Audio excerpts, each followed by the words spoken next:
excited to welcome Michael Coles. And for some background on Michael, one of the most interesting people I've ever met, Michael summarized who he is early in his book, Time to Get Tough. And that is a fabulous book. You need to get it. I've done a video review of the book. I've underlined it. I've referred back to it often. Time to Get Tough, a great book. Be sure to get it. And in that book, he says, my life and career have been about turning obstacles into opportunities, tragedies into triumphs, and poverty into philanthropy. Michael's poverty was real starting out. He had to go to work full time at age 13 in a Miami, Florida clothing store. His spectacular career eventually included launching the Great American Cookie Company, heading Caribou Coffee, and becoming chairman of Brand Bank. Michael never attended college, and yet Kennesaw State University in the Atlanta, Georgia area welcomes students into the Coles College of Business. How about that? Athletically, he set the world's record for the Spirit of America ride, riding his bicycle from Savannah, Georgia to San Diego, California in 11 days, 8 hours, and 15 minutes against highly unfavorable weather conditions. I don't even want to drive cross country in 11 days. And he did that on a bicycle. Let's welcome now Michael Coles. Hello, Michael. Well, it's great to be with you, Bill. And I've really enjoyed getting to know you and spending some time with you. I'm really excited about having this opportunity with you today. Well, it's a mutual privilege and pleasure. Michael, the first time I came across you, had any encounter with you, was probably about 20 years ago when you spoke to the Greater Hall Chamber of Commerce here in Gainesville, Georgia, where I am based with my business. I remember your Chamber of Commerce speech so well. In fact, I don't know if I've ever told you this, but for about 2 weeks afterwards on the golf course, people would come up to me and say, did you attend that chamber meeting? And I said, yes. And they said, how about that speaker? Wasn't he terrific? So I think it would be very helpful. This is a biz communication show. I think it would be very helpful if you gave us several tips that business leaders can use when they're going to prepare and deliver a speech. Talk to us, please, about your method of preparation and delivery and what you think the keys are to effective speaking, please. Well, that's quite a question. Well, first of all, the first thing I would say to someone is what I do, and it doesn't work for everyone. I think about the message that I'm trying to convey, and then I'll probably sit down and perhaps write some bullet points. But I never use them. I don't like talks that are prepared remarks. And I can't even tell you how many times I've spent a lot of time preparing what I would call formal remarks. And before I get up to the podium, I just leave them, sitting on the table where I had them. I think that audiences, and even in a business setting, I think people really appreciate the fact that you're speaking from the heart and you're not sitting and looking down at notes. I mean, in today's world, now that we have presentations that are, we build a deck on PowerPoint or whatever it might be, don't you just hate when somebody puts up a slide and they read what's up on the slide? I mean, it's like, don't they think we can read, as opposed to just explaining what's there and not reading exactly what's up there. People who read their PowerPoint to you, that's one of the greatest cures for insomnia that I've ever come across. Exactly. It's just sit there and watch. It's almost as if they didn't know what they wanted to put in the presentation. They have to read it for themselves. So that's one thing. And then I would say the second thing is, I've learned this from my old boss, Irving Settler, is that I think that people come across as very good communicators when they learn more to listen than they do to speak, and try to get a glean into what it is that audience perhaps wants to hear. And I can tell you, I have prepared remarks over numbers of times where when I got up to speak, I spoke about something completely different than what I thought I was there to speak about. So I think pulling on your life experience and just trying to convey those experiences to an audience. I mean, back when I was in sales, I can tell you that I was an expert at remembering names of my customers, their wives' names, if they had one, their children's That names, is so valuable. birthdays. Yeah. And the minute I stopped selling, that talent went completely out the window. I mean, it was amazing when I needed to do it that I was able to do it. When I didn't have to do it, it just disappeared. You remind me when you talk about remembering the names of your customers and their families. Zig Ziglar, of course, one of the great sales teachers of all time. Zig said, "No, how was it? Zig put it. He said, uh, no salesman ever failed if he remembered the names of his clients' children." Yeah, and that's right. our families are very important to us. But getting back to your method of preparing and delivering a speech, I think you've heard me say before that my favorite expression on that is planned but not canned. And I like your method of writing down some key ideas. I call it key words even. And I also applaud the idea, no pun intended here, but I applaud the idea that you adjust at the scene with what you feel the audience might be thinking. You judge their reactions. Maybe you've talked to a couple of people before the speech starts and Right. keys an idea. So the more spontaneity we have in today's business world, the old days of somebody getting up and reading a manuscript to you, that just insults your intelligence. Yeah, And so definitely. the I agree with you that the very best speaking, and I'm talking about whether we're addressing an audience, whether we're interviewing somebody, whether we're directing a meeting, whatever we're doing where we're presenting to somebody, the best uh, presentations have what I learned in my college theater. It's called the illusion of the first time. You don't like to feel that somebody's giving you something they've hashed over time and time again. You like to get that feeling, hey, this is what they're thinking right now. This is what they're feeling. And these motions that they're giving.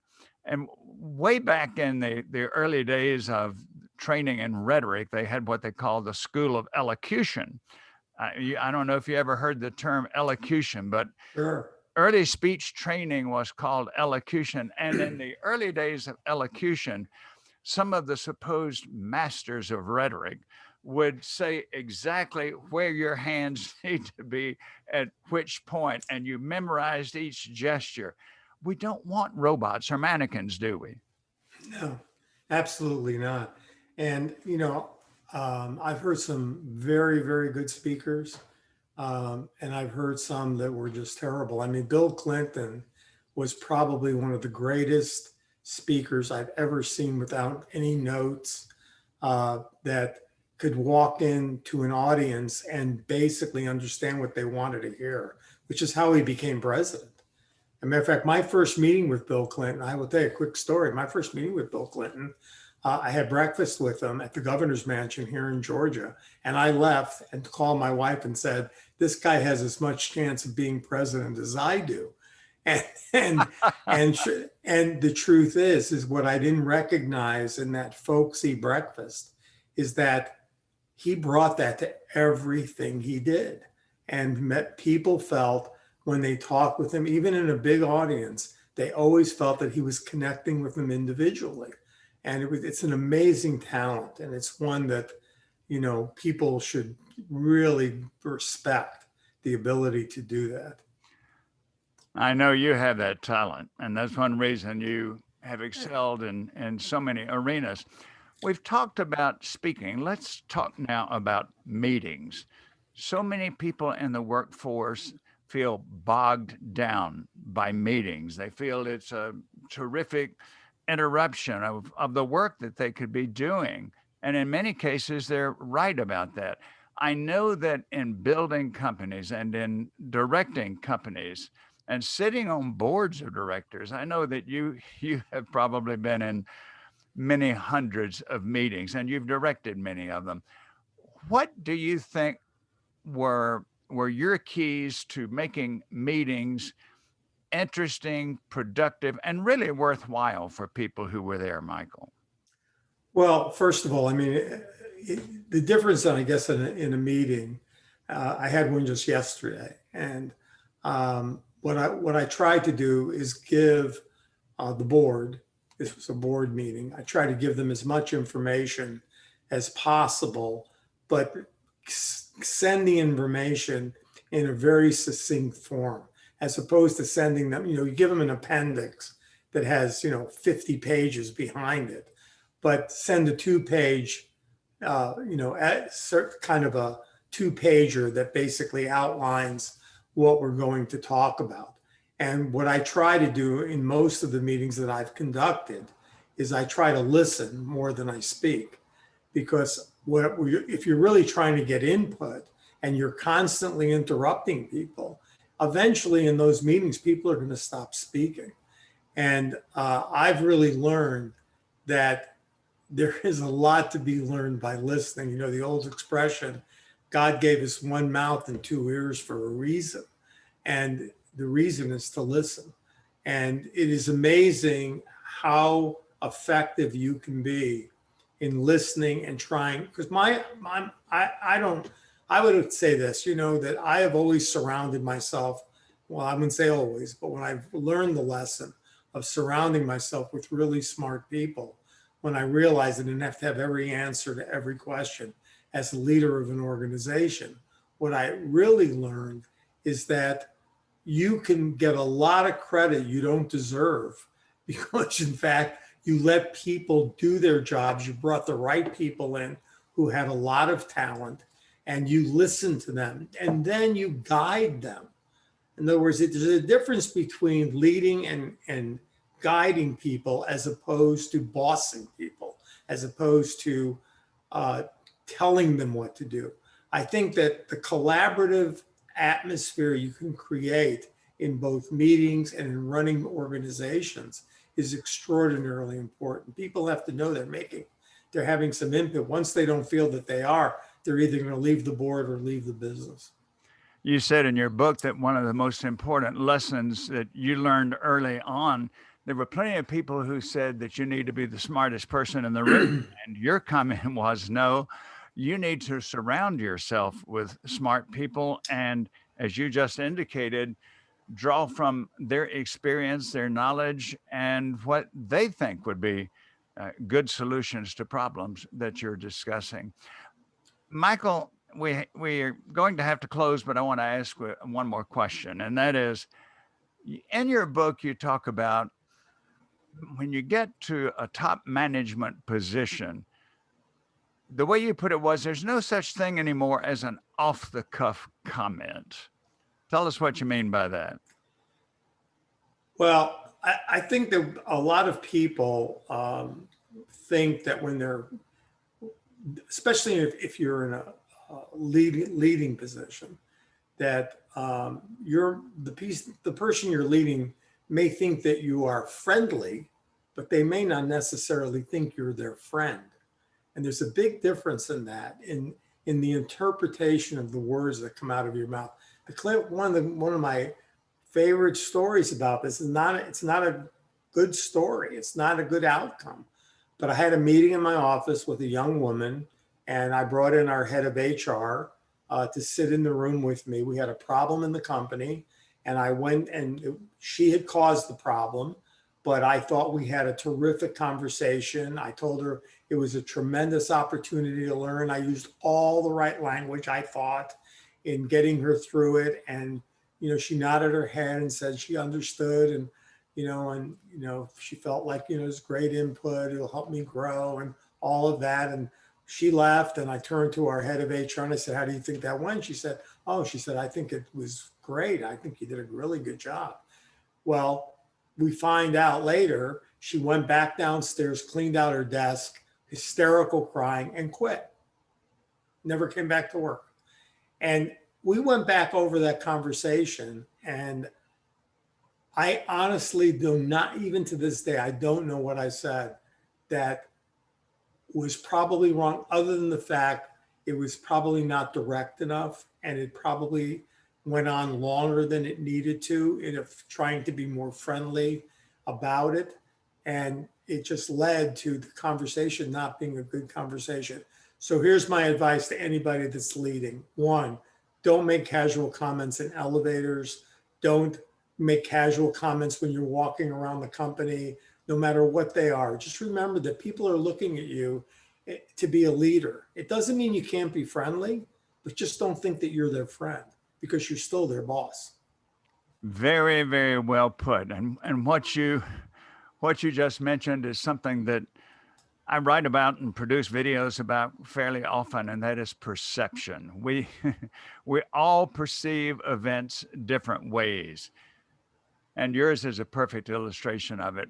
Michael, I know that there are people who will want to get in touch with you, and certainly, again, I encourage them to get your book, Time to Get Tough. It's not only a wonderful autobiography, it is a great playbook for business success. Give us your contact information, please. Well, the simplest way to get a hold of me is michaelcoles.com. It's my website. It has all my contact information on it. It's MICHAELCOLES, like Sam.com. There's links to the book of Time to Get Tough, how cookies, coffee, and a crash led to success in business and life. The only reason I say that, there is another book out with the same title of Time to Get Tough. So I don't want there to be any confusion. I noticed that, and I wondered how that happened. I think the subtitles were different, but I'm still surprised that a major book could duplicate titles. I just don't understand how It happens a lot. It happens a lot. There's a lot of books similar, with similar names or same exact names. That's more than similar, but I guess they're saying that the subtitle makes the difference. Michael, now that you've given your contact information, I'm delighted to give mine, Bill Lampton, the Biz Communication Guy. So logically, my website is B-I-Z, bizcommunicationguy.com. I invite you to go to my website, check my services for corporations and leaders.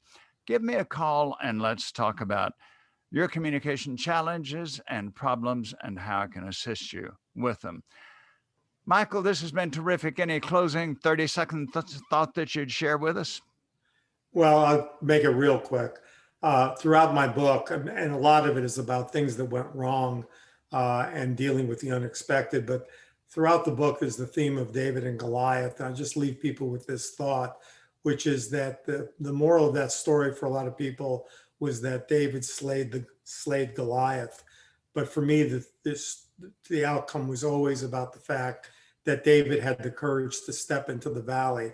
And all of us face Goliath challenges every single day. And the real question we have to ask ourselves is, do we have the courage to take that first step without knowing the outcome and step into the valley? So well said. And I'll give this closing thought. You really were in the process of writing Time to Get Tough before COVID appeared. And nothing could have been timelier, in my opinion, because the way I call it our twilight zone, if people remember that old TV show, our world is in a twilight zone and has been for 14 or 15 months. And I'll have to say that yours is a playbook which can help us get through that, not only professionally, but personally as well. Thank you so much. Thank you, Michael Coles, for being with us today. Wonderful advice, as always. Thanks to those of you who joined us on the Biz Communication Show.